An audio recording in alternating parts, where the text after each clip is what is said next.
Bien-aimés dans le Seigneur, amis de partout, que la paix et la grâce de Dieu soient avec vous tous. Merci de votre écoute. Merci également de vous abonner à notre chaîne, de commenter, liker et de partager le message sur n'importe quelle plateforme que vous écoutez. Si vous ne l'avez pas encore fait, n'oubliez pas de vous abonner, d'activer votre notification pour pouvoir recevoir la notification chaque fois que nous sommes dans l'air. Cette étude biblique est également disponible en anglais et en créole sur notre chaîne. Si vous souhaitez écouter dans une autre langue, allez sur la chaîne et choisissez la langue que vous souhaitez écouter. This Bible study is also available in English and Creole on our channel. If you'd like to listen in a different language, please go to the channel and pick the language you'd like to listen to. Étude biblique ça disponible tout en anglais et créole sur channel là. Si vous avez écouté dans l'autre langue, tant pis, allez sur channel là et puis choisir langue où vous avez écouté. Que le Seigneur bénisse ce moment que nous allons passer ensemble dans l'étude de sa parole. Tout au long de l'histoire, la foi est une exigence essentielle de Dieu. Sans la foi, il est impossible de plaire à Dieu. Hébreux 11, verset 6. Dieu est donc très heureux lorsque ses serviteurs font preuve de foi en lui. Jésus l'a clairement exprimé lorsqu'un homme inattendu a manifesté une foi extraordinaire en lui. Alors, qui était cet homme et pourquoi est-ce que sa foi avait tant impressionné notre Seigneur Jésus-Christ? Dans Matthieu chapitre 8, versets 5 à 13, nous lisons l'histoire de cet homme et de sa foi impressionnante. La foi du centenier.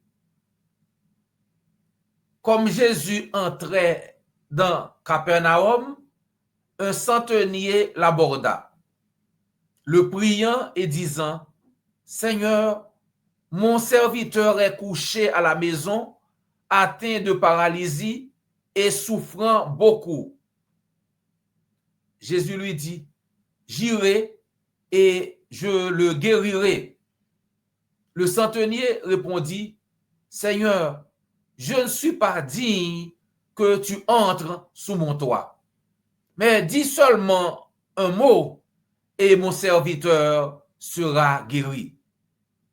Car moi qui suis soumis à des supérieurs, j'ai des soldats sous mes ordres.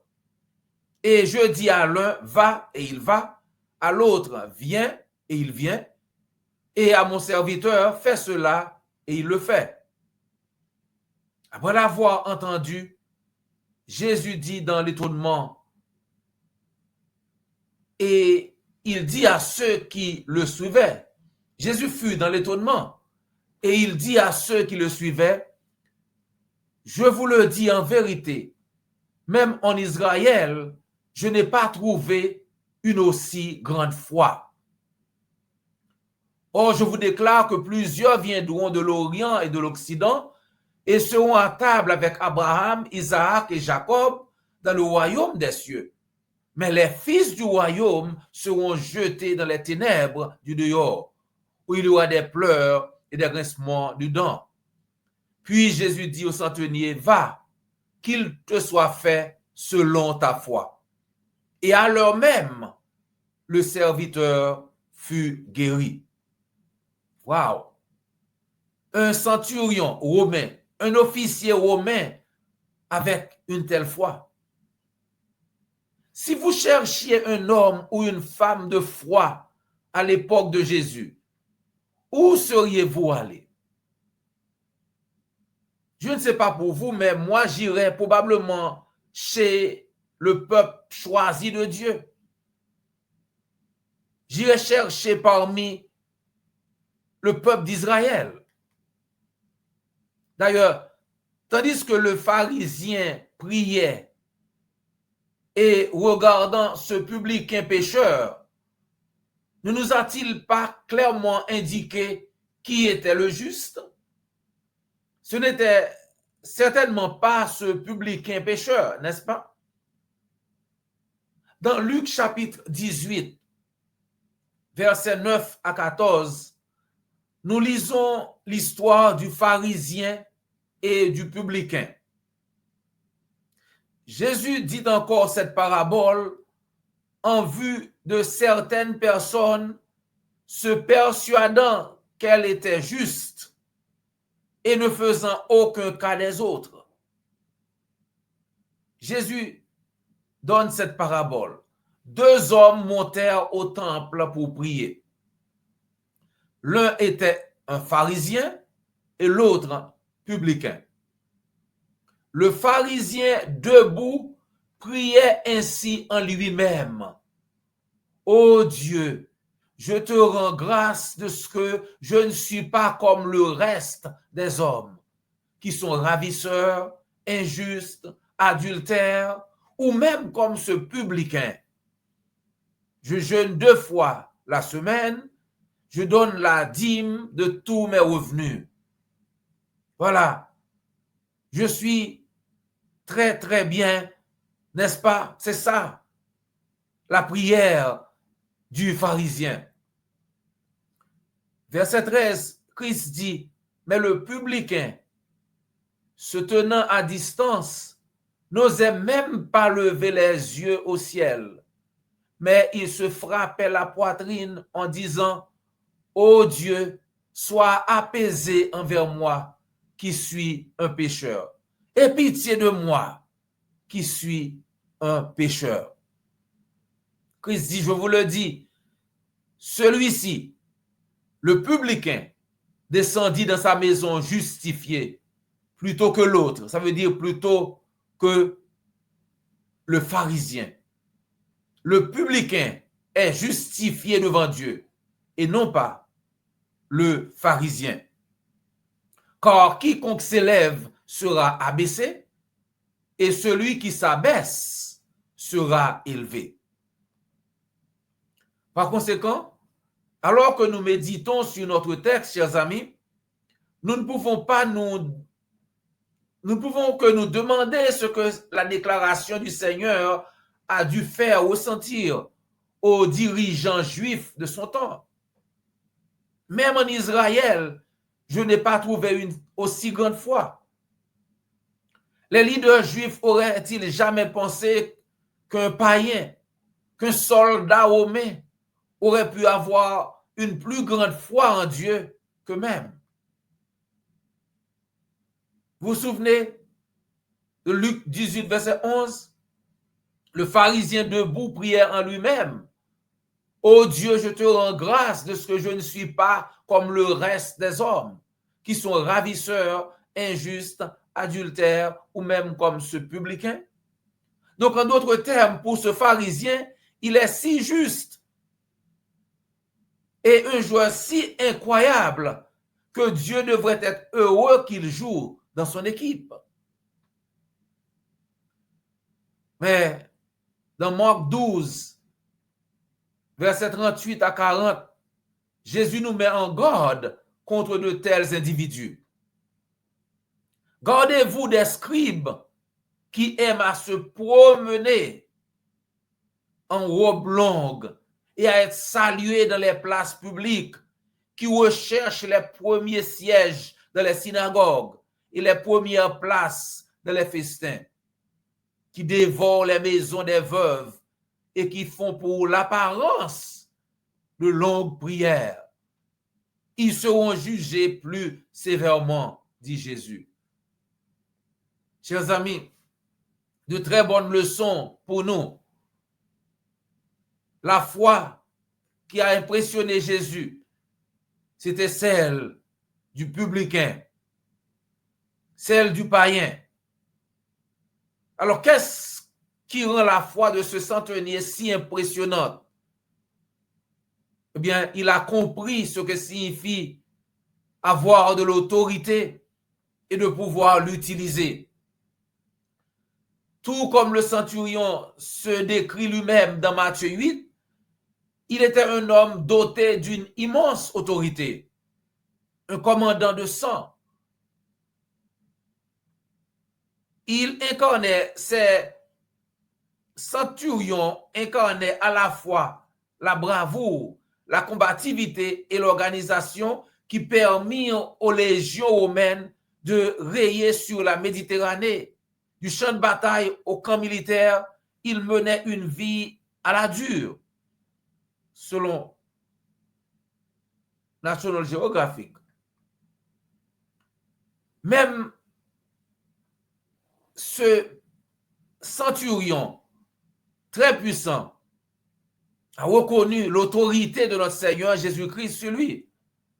Donc, malgré ses grades, malgré son autorité, c'était un homme humble. Il a fait preuve non seulement d'une foi solide en Dieu, mais aussi d'une humilité impressionnante.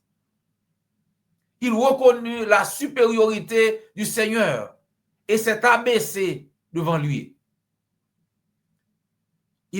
Donc, puisqu'il a fait de telles choses, le Seigneur va exalter le centurion. Comme dit Jacques 4, verset 10, « Abaissez-vous devant le Seigneur et il vous relèvera. Dieu résiste aux orgueilleux, mais il fait grâce aux humbles. » 1 Pierre 5, verset 5. Donc, nous devons apprendre à ne pas mépriser les autres. Surtout, nous, les chrétiens, nous, les chrétiennes. Nous croyons que Jésus a dû voir plusieurs serviteurs. Il a pu voir dans ce centurion quelqu'un de bien. Quelqu'un qui avait de la sincérité. Christ a pu voir son amour et sa sollicitude pour son prochain, même pour ses serviteurs. Jésus a vu comment il était prêt à s'abaisser pour pouvoir aider ses serviteurs. Donc, Jésus a vu cela et il a été impressionné. Pareillement, chers amis, le Seigneur est impressionné par nous, par nos bonnes actions, car il regarde au cœur. Les pharisiens étaient très bons en apparence, mais Dieu savait mieux. Ce qui impressionne les hommes est rarement ce qui impressionne le Seigneur. Christ nous enseigne une leçon très, très importante. Être prêt à nous abaisser devant Dieu, à nous humilier devant Dieu. Nous devons être humbles. Et si nous montrons de l'humilité, Dieu maintenant va nous exalter.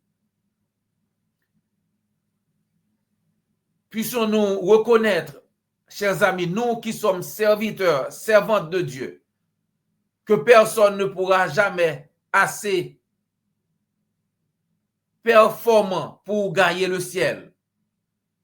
Et que c'est par la grâce que nous sommes sauvés, selon Ephésiens 2, verset 8.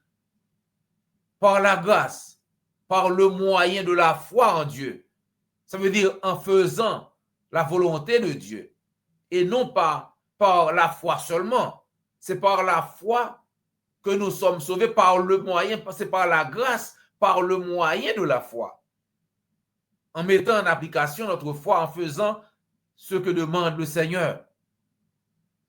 Que le Seigneur nous aide, chers amis, à demeurer dans la foi comme ce fidèle centenier et à être ainsi prêt à recevoir la vie éternelle qu'il a promise à tous ceux qui l'aiment et qui obéissent à sa volonté.